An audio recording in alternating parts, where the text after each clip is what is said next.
our vision was so big that our vision didn't meet up with the reality of what we had developed at the time. And I think that because we just hit the 2017 market the way that we did, we just exploded. Honestly, we probably weren't ready for it. And we probably didn't handle the glare too well, right? Like Hmm. when you're known by millions and millions of people, it's an interesting place to be in. So the last 2, 3 years, we've really been heads down building, and we're nowhere near the same organization or really technology that we were 3 years ago.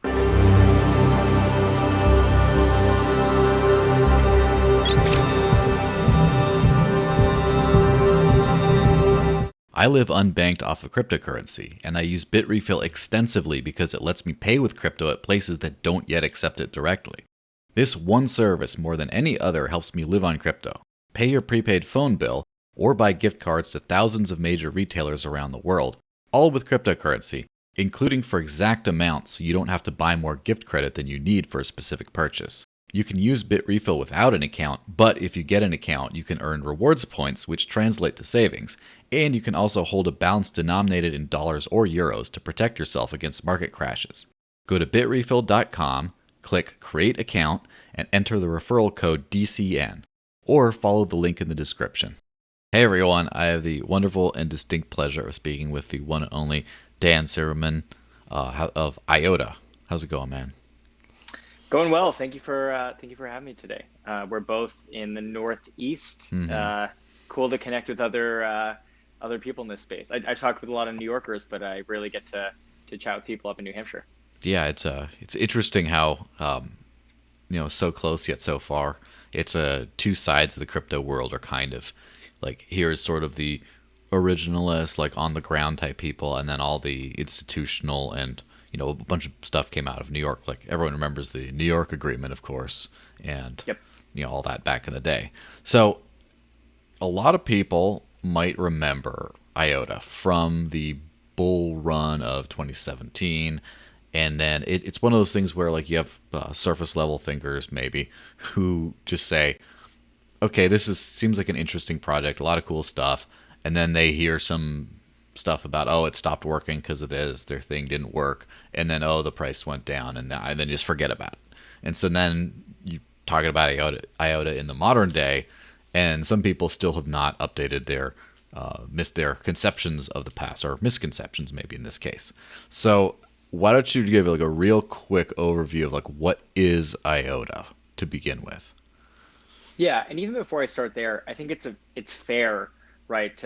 It's difficult to keep up with every project, right? Mm-hmm. Like part of my job is like understanding all the different projects in the space, and even I can't dig deep into Mm-hmm. everything all the time. There's just too much going on, so it makes perfect sense. But at a very high level, what is IOTA? So IOTA is a blockchain or is a distributed ledger that's not a blockchain. And Mm-hmm. it's a really important distinction to make because I think a lot of projects just sort of come into existence to maybe compete with Ethereum or to steer Ethereum's market share or to, build a faster blockchain. But the reason that IOTA came into existence in 2015 is that the founders realized that a lot of the if blockchain wanted to break out into the real world, like real world use cases, real world adoption, there was it would be something that would be incredibly difficult to do because of how the blockchain is architected. Mm-hmm. So that's like at its most basic level. So you could like dig into that, but it probably isn't super necessary. I'd say the biggest thing is that there's no concept of blocks Mm-hmm. and the network is feeless. And this is actually something that came up. There was like a little Twitter conversation between some people on our team and like Charles Hutchinson from Cardano.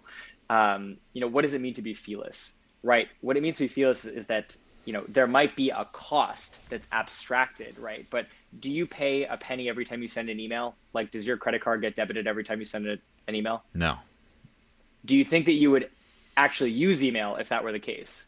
probably not. Probably not. So consider that that's how most blockchains operate.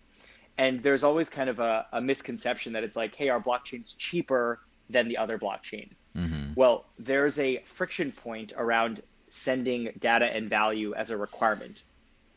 And that's really why we've seen IOTA really expand into real world use cases like Dell, and we're working on a project with Dell and Intel and the Linux Foundation around this thing called like a data confidence fabric. And the reason that you can see real applications like that, real decentralized applications, is because there's no concept of a coin in those use cases. So you can use a coin if you want. You can use the IOTA token for real-time data transfer and value transfer if you want, but it's not a requirement. And anytime you make that a requirement, you're going to have a real hard time adopting with adoption in the real world. So I would say that's IOTA's really its biggest reason for existence. And as to your point, in 2017, I think that what happened was that our vision was so big that the tech at the time just didn't meet up with the reality of our vision didn't meet up with the reality of what we had developed at the time. And I think that because we just hit the 2017 market the way that we did, we just exploded, and we probably weren't, honestly, we probably weren't ready for it. Yeah. And I'm sure a lot of people saw that, and we probably didn't handle like the glare too well, right? Like when you're known by millions and millions of people, it's a new phenomenon, right? It's an interesting place to be in. So, the last 2-3 years, we've really been heads down building, and we're nowhere near the same organization or really technology that we were 3 years ago. So we're updating we're making one of the biggest updates in probably our history in the next 4 weeks, called Chrysalis. I like to call it 1.5, but basically what Chrysalis is that we're stripping away a lot of the old tech that wasn't working in the first version of the protocol. So we're getting rid of one-time signature use. We're updating to a new signature scheme, and this is kind of allowing for a greater level of adoption that we haven't been able to have. That's the first thing. And then kind of in parallel, we are releasing our first version, a working testnet of the Coordicide version, which I'm sure people heard of, right? The biggest thing is always IOTA isn't real because it's not decentralized, which I always think is kind of a silly argument to make, because there's different types of decentralization, and many other protocols become progressively decentralized, some based on their token supplies because their token supplies are how you could hack the system. Some of them are based on consensus nodes, which nodes can perform consensus. So it's a really muddy conversation, but our what we're calling Nectar is the first full working implementation that I believe we're releasing in the next month or two.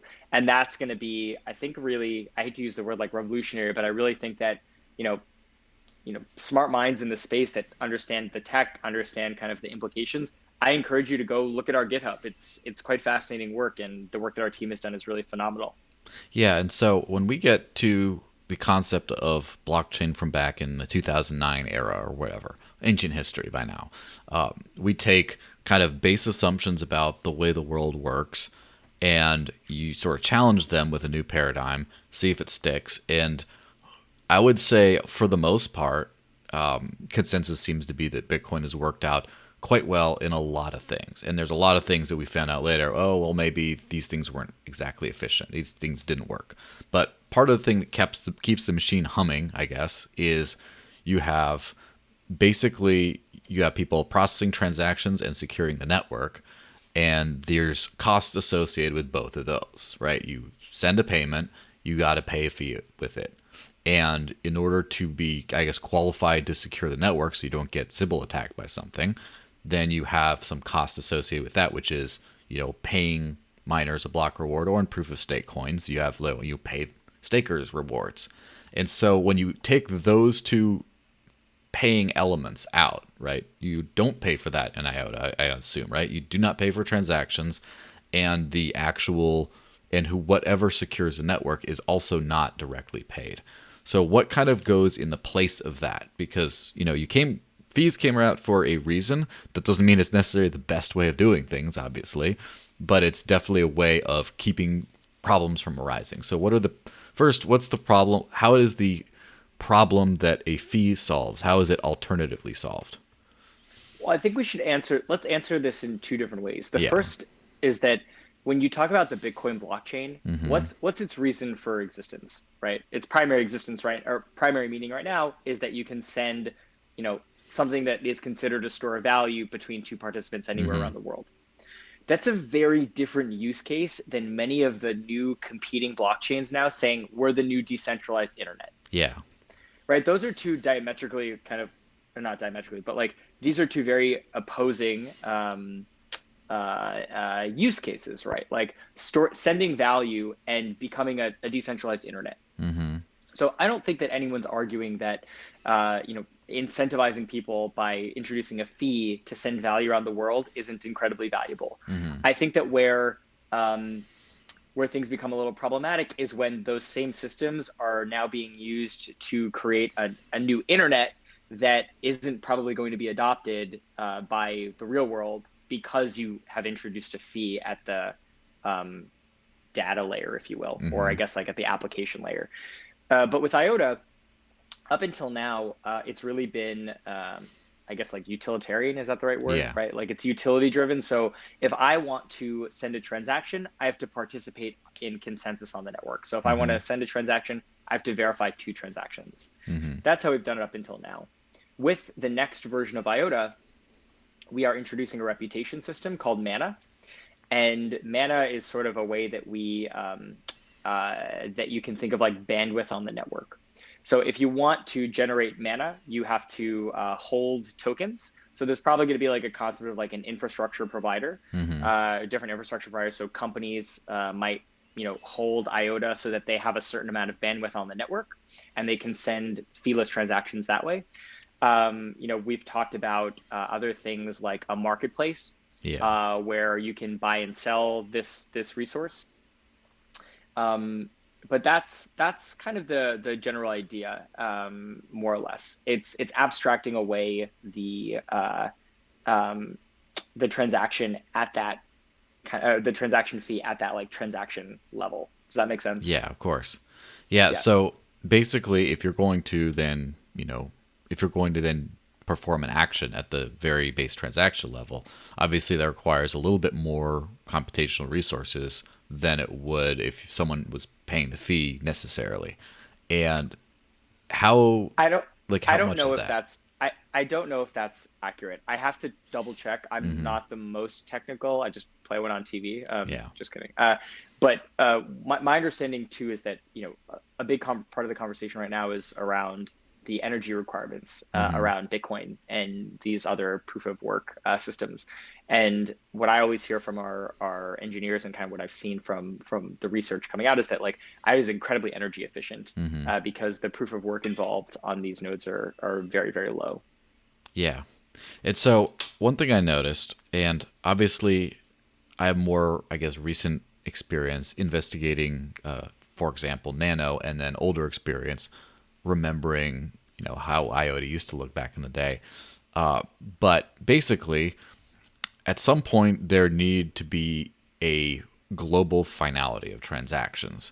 And what, for example, something like Nano uses is, a network of, delegated incentivized nodes, sort of. I mean, I forget exactly what they call it, but it's sort of like a delegated proof of stake system in a weird sort of a way, a different way of doing that. And from my understanding, what IOTA did as a sort of interim measure was a thing called the coordinator, which of course we're talking about Coordicide, but the coordinator being one entity that basically makes sure everything else is in consensus. And so moving past the coordinator, right? Because it's not designed to be the thing that just this is how IOTA works forever. And so what is the exact solution that has been proposed or is going to be implemented, fairly soon to basically what's the replacement for the coordinator on this? Yeah, so that, and maybe I was a little too premature in Yeah. mentioning this mana concept, but it's essentially it's a new consensus algorithm. So we've Mhm. created something called fast probabilistic consensus. It's been peer reviewed. One of the really cool things about IOTA, I don't think many people realize this, is that we're incredibly research focused. So Mhm. all of our work is peer reviewed. We've got one of the biggest research teams in this space, probably. Um, and we're very, very research oriented. So we developed a new consensus algorithm, and with the consensus algorithm having this scarce resource, right, so Mhm. that you can protect against things like Sybil attacks.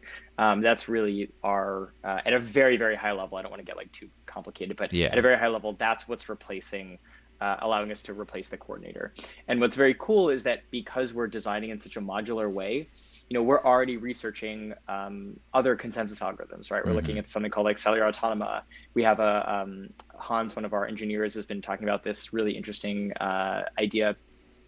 Um, uh, what is it called? Like the metaverse. Mm-hmm. So these, because of how modular we've designed it from day one, you'll be able to like pull out and modify different variations of the protocol in a very lightweight way. So that's really exciting. I think we're even looking at like data sharding already. So it's quite flexible in that way. Yeah, so we're going on this concept of mana. So before you had one entity that is in charge of basically making sure everything runs smoothly. And then when you have mana, now you have I wouldn't say a separate token, but like let's just say a separate thing that's not the actual IOTA or whatever the individual units of the token are called. It's like a different thing. And so basically, who has this mana? How do they get the mana? How's it distributed? Yeah, so anyone that is, I guess you want to call it like staking their IOTA tokens, Mm-hmm. are going to be generating mana over time. And then there's some, equation that kind of limits like who has access for how long. Mm-hmm. But that's like the general idea. So and I believe that our yeah, I don't know if I should dig into that. But yeah, Mm-hmm. that's the general idea. So it's based on how much mana, it's based on how much IOTA that you hold, and the idea is that can you trust larger IOTA holders to generate this mana and not act in a malicious way on the network? Because if big token holders are acting maliciously, they're acting against their own self interests. Yeah, well, that makes sense. So is mana based on how many tokens you have, period, or is it generated over time? So you could have more mana if you have fewer tokens, but you just stake for longer, or is it just purely kind of based on So there, stake? I would encourage everyone to go to, if you really Mm-hmm. want to get like deep into mana, I Yeah. recommend going to I think it's coordicide.iota.com or Mm-hmm. .org, and you can read through it extensively.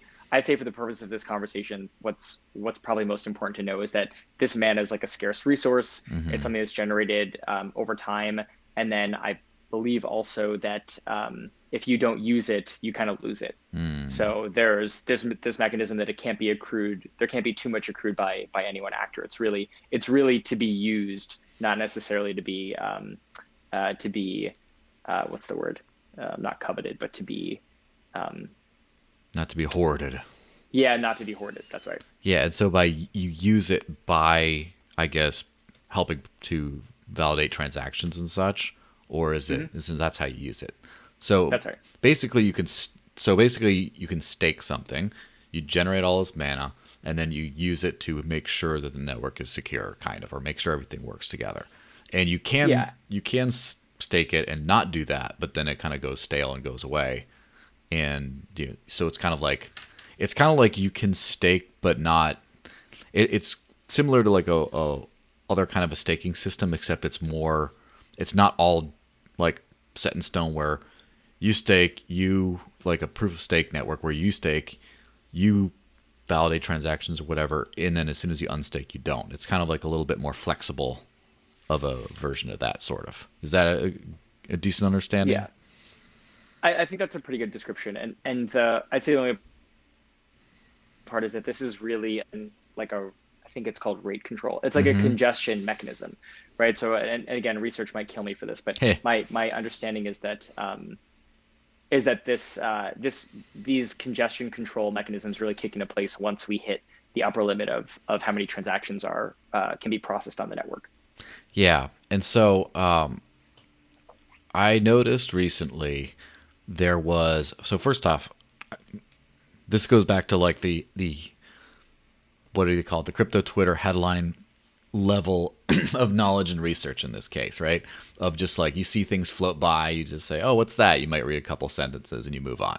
Uh, I remember there was a spam attack back in the day where someone was trying to troll the coordinator with a bunch of like mean messages attached to transactions, and then very recently, Nano, in fact I don't even know if they're still suffering from it, but they experienced a spam attack and basically shut down the network because everything was overloaded and somehow got around the base proof of work requirement on that kind of thing. So, I mean, obviously, not asking to comment on Nano because that's a completely separate thing, but what kind of thing would basically, is there any vulnerability or how is it handled if someone decides, hey, transactions are free, I'm just going to put more of them out there than the network can handle because we have a finite world, even at massive scaling. At some point, you can kind of get overwhelmed. And so what happens if someone decides, you know what, I'm going to start finding a way to pump too many of these free transactions out there for the entire network to handle? Yeah, so again, mana is a finite resource, right? Mm-hmm. So if you don't have enough mana, then you can't spam the network, right? That Mm-hmm. is it's a similar idea to like there is a cost, right? The Mm-hmm. cost is the mana that you've generated. So you can't just willingly go spam the network for nothing, right?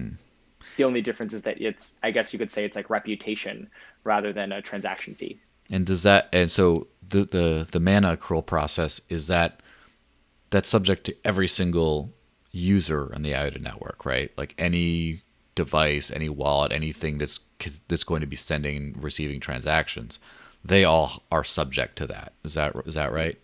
That's right. So it's not quite. That's another way. It's different from, I guess, a proof of stake model, whereas only stakers do that, whereas a random person who's not staking sends and receives transactions but isn't part of that process. Oh, sorry. This is someone running a node. Okay, so it's just someone running like a node, and so. But my understanding is that, and again, I'm not the Mhm. most technical person, so I don't know how much value it can be here. But my understanding is that in IOTA, every node is a consensus node. Mhm. So there aren't distinctions between like, I think in proof of stake there are some nodes there's like a small group of nodes that are only handling consensus, for example. Yeah, of course.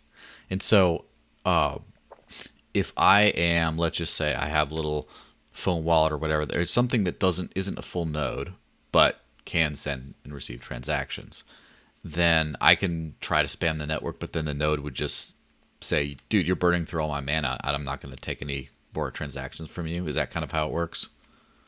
I believe that's the general idea. But again, this is a little outside of my wheelhouse, and the full implementation is happening in the next like couple weeks. So not much more that I think I can share in this topic. Yeah, that seems. I mean, it seems like a pretty novel kind of a concept, especially since, like as a conceptual thinker, I always think about, when you go to the economics, you always see that there's costs for everything, and not every cost is like a monetary cost, and so basically, it's like a paying with the opportunity cost for the funds. Like you have the money, you spend opportunity cost, right, by keeping them, and then you generate rewards in the terms of mana that then allow you to kind of spend that on transaction fees. So it's like still feeless in a purely monetary sense, but yeah, that's a way you make sure that someone has to have something at the table, and you can't just be some random person coming and ruining everything.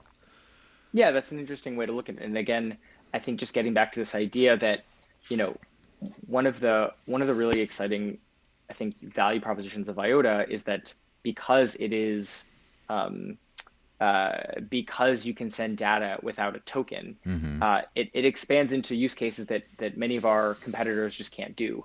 So while I think that there are some really interesting projects out there doing some really interesting things, ultimately, I think the reason that Ethereum may not be like I mean, like the public chain with a token, I Hmm. think the same reason the Ethereum chain might not be adopted, you could argue is the same reason that a lot of the other competitors aren't being adopted as well. It's kind of like building a faster horse, right? Yeah. I think at a certain point, what corporate partners and real world people are looking for is like a car. Um, so I think that the justification that it's now a fraction of a penny whether than instead of a dollar is immaterial. I think that it's really important for probably like decentralized finance and some of these newer use cases like NFTs, like automated market making, liquidity mining. Like these are all things that, yes, would it be better if you were paying 5 cents rather than $10? Absolutely, Hmm. but to a corporate partner that wants to create a decentralized application, it's going to be a really hard sell to try and convince them that they need to um, or that they must hold an asset that they might not feel comfortable with. Yeah, that makes sense.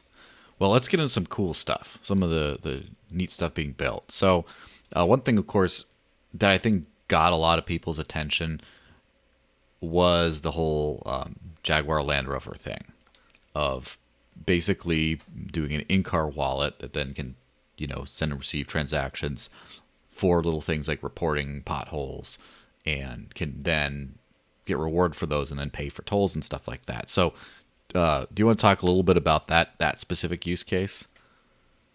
Yeah, so I'm not too close to that team, so I don't know Mm-hmm. kind of what the most recent update is. But yeah, the general idea is that when you think about IoT networks, and Yeah. this is really like our bread and butter, is that there's uh, there's this concept of centralization. We Mm-hmm. talk about centralization of networks, Yeah. but in a very real way. What was the story? It was one of the big four a couple of weeks ago. Their network went down and like people couldn't turn on their toasters, Oh right? yeah, was it Because it was all, AWS, Amazon Web yeah, Hosting? right. That's Or happened. was it AWS? Or I think it might have even been Google, where Yeah. someone had a Google, like machine in their house, and it couldn't even turn on, right? So that's kind of the perils of centralization. And when you abstract that away to an entire network, maybe a smart city, you could see how that could become problematic Mm-hmm. quickly. So having the resilience of a decentralized network is incredibly important. So that's why I think a lot of automobile companies are looking at decentralized applications or decentralized networks for these particular use cases. So having something like IOTA to support mobility, where you are not only embedded in the car, and then you can be paid for the activities that you're happening, right? So I think that was what Jaguar Land Rover's goal was: is that wouldn't it be cool if if we could have a digital wallet in a car, and we can incentivize people to do certain things on the road and be paid in IOTA. That was the general idea. Yeah, and so basically that mean, I believe it was in Ireland, right? Was that at least the video? I mean, yeah, that's my service I level think I think research. the I think yeah, I think so. And then they did an update a couple months later in Trondheim in Norway. It's Hmm. Norway, right? In Scandinavia, Yeah, showing it in real time. yeah, and so is this like end user at this point? Is in, can you buy like a Jaguar or something like that, and then it has a thing in the wallet, and this is just the way it works? Or were we talking about a pilot at the time that just like it's a proof of concept, it works, but it's not mass. It's not for the not the average consumer using yet. Again, I haven't bought a Jaguar recently, so I don't know. I don't think they're Yeah. in production ready, but I from what I understand, their team's still working on it. I think what people like spectators watching the space sometimes Mm-hmm. have a hard time kind of calculating is that when you're working with big corporate partners, Yeah. the scale of work taken is very, like, when you see a small blockchain project saying, "Hey, we've partnered with this other small blockchain project," like that's not like cool. Mm-hmm. It's two blockchain projects that came together and maybe it took them a couple weeks to integrate. Especially when you're thinking about like ERC20 smart contracts, right? Maybe they just copied and pasted it from another thing, and then they change it up a little bit, and now it's a partnership. That's very different than working with industrial partners, right? Yeah. They've got lead times that can be in the months or years. So the time it takes for their like internal work is like outside of my purview. But I know my understanding is that they're still working on it. I don't know what the most recent update is, but I think that's kind of lost on a lot of people, is that Mm-hmm. when Matthew Yarger on our team, is working with Dell and Intel on something like a data confidence fabric, that was months and months and months and months in the making. It wasn't just they came together and said, "Hey, let's do a press release and talk about it." Yeah. It's quite different. What's another thing that's I think really cool, I think your readers might find interesting as well, or your listeners, is that IOTA is really focused on what we call like permissionless innovation. Mm-hmm. Now, what does that mean? I think oftentimes people miscalculate that in order to be a blockchain company, you have to be a company, Yeah. and that you're releasing a product, and that this is very similar to like the traditional business model, right, out in Silicon Valley, or maybe just traditional like venture capital models. Yeah. Of course. And it's very, very different, right? Like these aren't necessarily products. Mm-hmm. It's not really for-profit companies, at least many of them at the protocol level. So in order to really scale out real world usage, I think you need to think a little differently. So like, we've been, like I said, we've been working with many standards bodies to really become a global standard. And Mm. what does that mean? That means that it's something that other companies can trust without us necessarily having to go to them and, make a case or a sell for why they need to use it. So what happens over time is that we start being kind of referenced without us engaging. So that's why, I think I said earlier, like we've been referenced in many Mm. patents. Companies are now starting to pick up IOTA without us even knowing about it, right? They'll tell us a couple weeks before, hey, we've been building on IOTA, we're about to release this. So I think that is how you sort of scale. And what most protocols do, I think kind of like the dirty secret is that a lot of them will pay for adoption, right? They'll go to a company and say, we'll pay you $1 million. Do you want to build on us? Yeah, of And course. while that's really, maybe I don't think there's anything necessarily wrong with that, but I just don't think that scales, right? Like what happens when you run out of money and no Hmm. one wants to build on you? So I think you really have to have that natural interest. And there is, I mean, that there's a very big difference between ecosystem development and paying for a partnership, right? Like Hmm. I think what like Web3 and Polkadot's done is pretty incredible, right? I think they've given out like 300 not patents, 300 grants Hmm. for applications at the like DeFi applications at their application layer. That's very, very different than say, paying a company $3 million to like integrate you into their block, into their network, Hmm. or into their technical stack. Two very different conversations. Yeah. It's so the other thing I thought was interesting before I move into all the modern cool stuff is the decentralized digital identity thing. So that's a subject that's near and dear to my heart because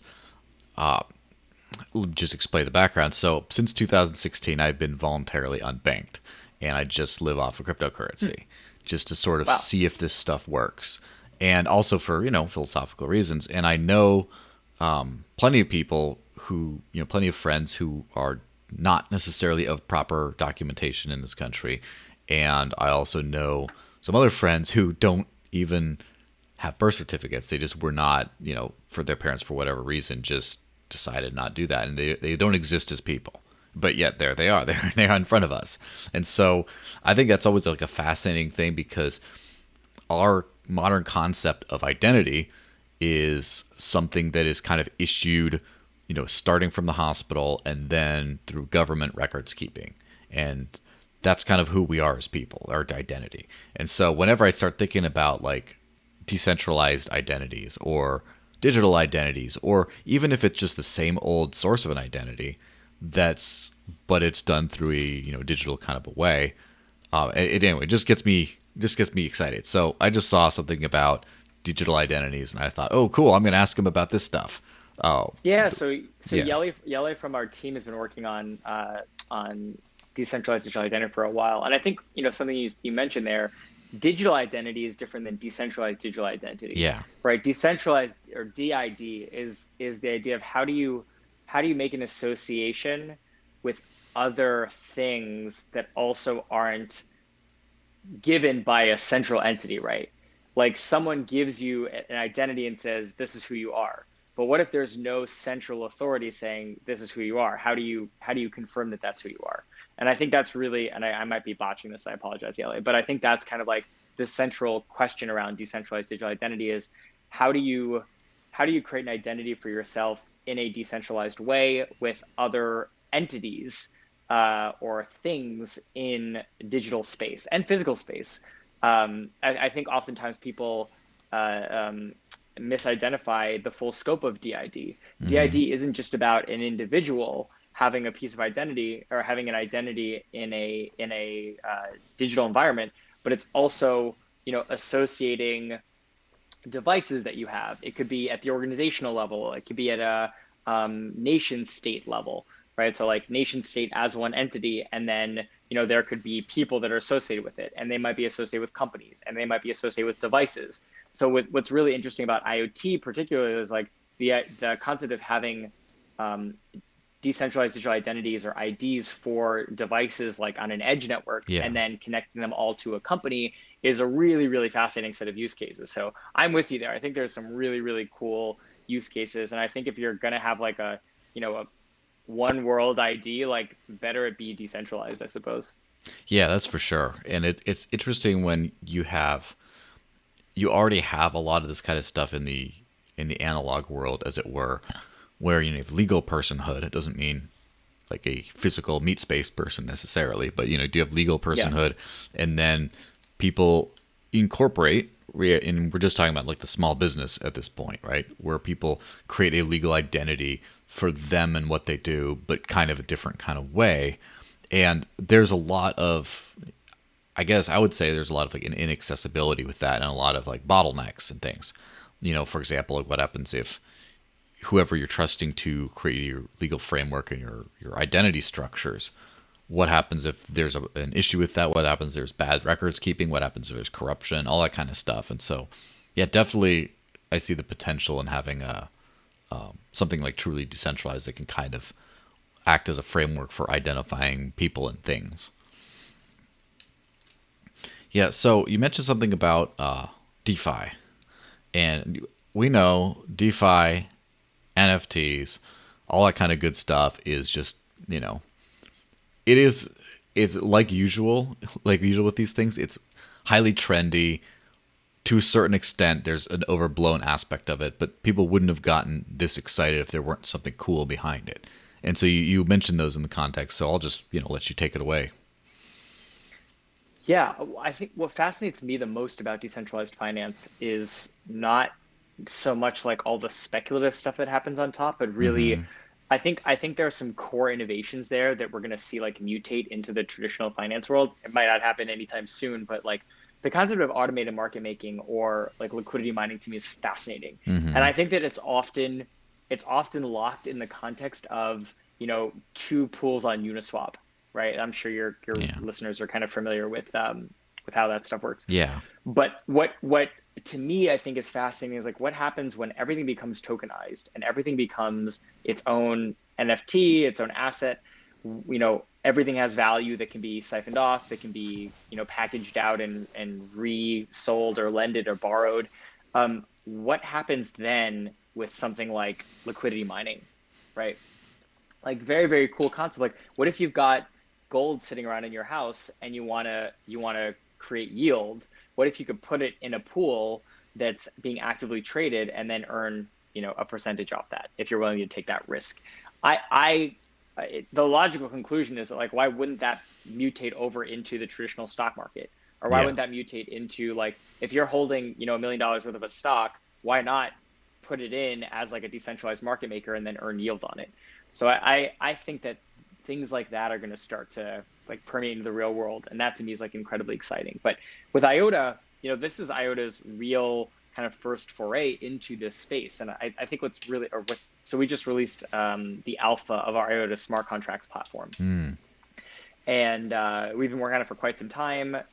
Smart contracts on a DAG network like ours is very unique and not something that should be taken lightly. So it took us a lot of time to architect that. And because of the scalable and feeless nature of the protocol, you can set what type of fees you want. So you can almost think of it as like a marketplace of fees. So, a validator node could say, I want to charge $3, per transaction because I've got a very sturdy node, right? It's more Yeah. secure, you can trust it, there's more stakes towards it. And then another one could say, look, I'm only going to charge a penny because of X, Y, and Z. So there's this flexibility there. And for anyone that's interested in smart contracts, I highly recommend taking a look at ISCP. We're actively building it. Really, really cool work. And this is really our first foray into smart contracts. So we've got one of the biggest ecosystems, I think, in the space outside of Ethereum and Polkadot. And we've got engineers that are just waiting to build, Uniswaps, to build these Polka starter type plays. So I think we're going to see a lot of that in the coming weeks. And I think it's something that is going to come up on people quite quickly, and they haven't Hmm. quite seen that yet. So having that ability on the second layer, I think, is a really cool way to keep the network scalable, and also, uh, yeah, just make it more accessible, right? So it's virtual machine agnostic. Anyone Yeah. can you can run the Ethereum virtual machine, you can run the Polkadot virtual machine. We'll have our own kind of experimental one that we're writing in Rust and Go, I believe, or just Hmm. Rust. So you can have like Rust smart contracts. So that's a very exciting ecosystem that's kind of growing under everyone's nose. But we're not being very hypey about it. We're just sort of like delivering it, and we'll let everyone play around with it. Yeah, wait until you can see what it actually does. It's one of those things though where just thinking back to the Jaguar model, that course reminds me of when Waze, the app Waze, was new-ish, and it was still a little bit mind blowing for a lot of people because rather than trusting centralized data sources, you kind of had everyone was reporting stuff on the road, and it seemed pretty cool because it was kind of like real time data you could trust, sort of. But it's still, first off, run by a centralized company I believe Google owns now, and then still you had to manually report little like bumps in the road and things like that, and just making the whole thing sort of smooth and automated and actually like incentivized, not just with little shiny badges, but like with actual something that's actually worth something. It just sort of like at some point we're going to see how crude that is, and then it's the same thing with finance, right? Where there's an incredibly complex global financial system out there, and just so much of it is just manual. It's almost like you got a bunch of little elves in a workshop just like pulling these strings and stuff. It's like very strange that all this at some point should be, I guess automated and decentralized and actually efficient. And it'd be very interesting Yep. to see a world where that's the way things are done. And the conversation that we were having earlier, I honestly believe that if any protocol has a shot at mutating out into the real world, it's IOTA. And I think that also lends itself to like DeFi, right? I think decentralized finance is kind of right now, um, it's confined to the crypto world, if you will, right? And obviously that's where it's going to start because that's where it was born. Of course. But are we going to see major banks doing DeFi or incorporating like Ethereum smart contracts into traditional kind of like business technical architecture to take advantage of like tokenization? Maybe, but are they going to be doing like automated market making or going to be doing anything like that? Like, I think it's kind of confined to the Ethereum world right now, just because of, again, the nature of blockchain, how it's architected, and also how tokenization works on these platforms and how fees are modeled. So I think being able to bridge those two worlds, you're hearing a lot about bridging now, Yeah, of right? Bridging course. between, but that's really about bridging between two protocols. I think IOTA's goal, in addition to bridging multiple protocols, we just made an announcement today. We're working with Cartesi, which is really exciting. I think we announced a couple of weeks ago that that our IOTA oracles were being implemented on Horizon, which is very cool. But I think kind of the next frontier that no one's really talking about is how do we bridge outside of the crypto world? Yeah, of course. And I think that's a lot more difficult to do. So it's probably something no one really wants to talk about. But that's the goal. Yeah, I mean, that's kind of the crypto is something that it right now is its own separate bubble, but it can't be that way forever because then it's just a casino. You just sort of enter, you play, and you get your stuff and you take it back, take your winnings or losses home with you. And at some point, it makes sense that like everything this needs to be in everything. Like everyone is there shouldn't be well, this is, do you want to use crypto for this? It should just, do you want to use this thing? And that's just kind of how it works. Yep. So, what is the biggest thing you're most excited about coming out in the future? For IOTA. Yeah. I mean, it could be, I the release of a new y- new movie or whatever, yeah, no, next Nicolas Cage flick, but in this case, we're talking about IOTA. yeah, yeah. So I'm always excited about the IOTA movies, like our little GIFs and videos. We've got like the best Hmm. design team, but that's like another question. Yeah. I would say there's two things that I'm the most excited about. I'm the most excited about our IOTA smart contract framework. I really think that that's gonna, we were talking earlier about like the tangibility of partnerships. Like it's to say that we're in Jaguar Land Rover is really exciting, but it's not very tangible for a lot of people Hmm. in the crypto space. I think that once we have IOTA smart contracts and we have people building real dApps on the framework using IOTA, I think that that's going to make it a lot more tangible. You're going to see a lot more IOTA startups in the space. That to me is, I think, this Cambrian explosion we've been waiting for quite some time. So I'd say that's one thing I'm very excited about. The second thing is Nectar, right? So Nectar is our incentivized testnet that we're releasing at I think it's next month. Don't quote me on that, but I believe it's next month. I mean, for everyone listening, like that is our solution for IOTA 2.0. Like that is Coordicide solved for those of you that are like following or watching IOTA. Like that it's not fluff anymore. It's Hmm. not, a research paper. It's not an idea. Like you'll be able to go play and test it and read through the GitHub. Like it's solved. Yeah. So in that way, like I'm incredibly excited because that's the full implementation of something that we've been promising for a very long time.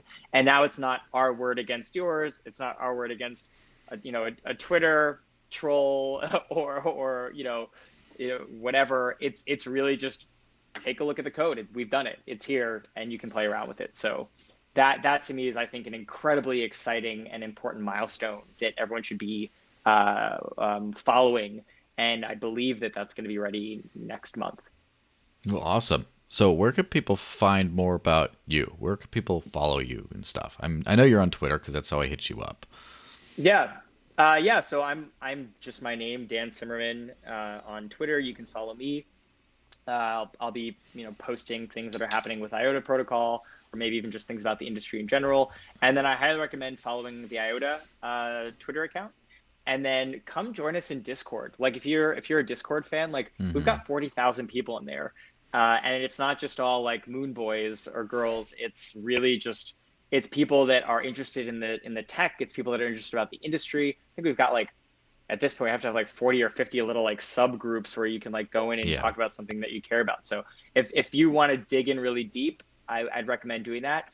And then if you consider yourself technical, like go read our white papers. Like I think we've got some of the most elegant white papers. Like Sergey Popov's original Tangle white paper Hmm. is brilliant. So I would have fun there, and then we can chat about it on Twitter. If you Yeah. Sounds fantastic. Well, thanks very much yeah. for sharing your time, and I hope you have a great one. Thank you. You too. This was a pleasure. I'm always happy to come back on and talk IOTA or even just general crypto stuff. It's always fun. Yeah, likewise.